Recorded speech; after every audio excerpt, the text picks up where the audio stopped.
Sending money internationally just got simpler. Let's dive into how to use Remitly confidently. First things first, we need to get you set up. Head over to the Remitly website or download their app. Look for the Sign Up button. Usually prominent on the homepage, click it to begin creating your account. You'll be asked for some basic information like your name, email address. And to create a secure password, follow the on-screen prompts to complete the initial registration. Once your account is active, you'll land on your Remitly dashboard to start a transfer. Locate the Send Money button or a similar option. Clicking this will take you to the heart of the transfer process.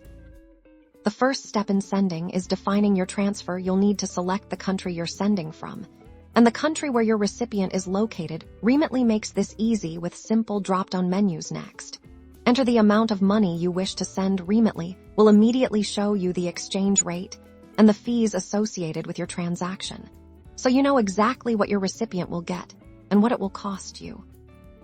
Now, it's time to tell Remitly who you're sending to. You'll need to input your recipient's details. This typically includes their full name, phone number, and bank account information or their address. If they're opting for cash pickup, ensure all information is accurate to prevent any delays. Choose how you'd like to pay for the transfer. Remitly offers several convenient options, such as using your bank account, a debit card, or even a credit card. Select the method that works best for you. Review all the details one last time: the amount, the recipient, and your payment method. Once you're happy, click Confirm or Send Money to finalize the transaction. And that's it. Your money is on its way. Remitly will provide you with a confirmation number and often send tracking updates via email or app notification. You can also track your transfer directly from your Remitly account with Remitly. Sending money globally is secure, transparent, and straightforward. Happy sending.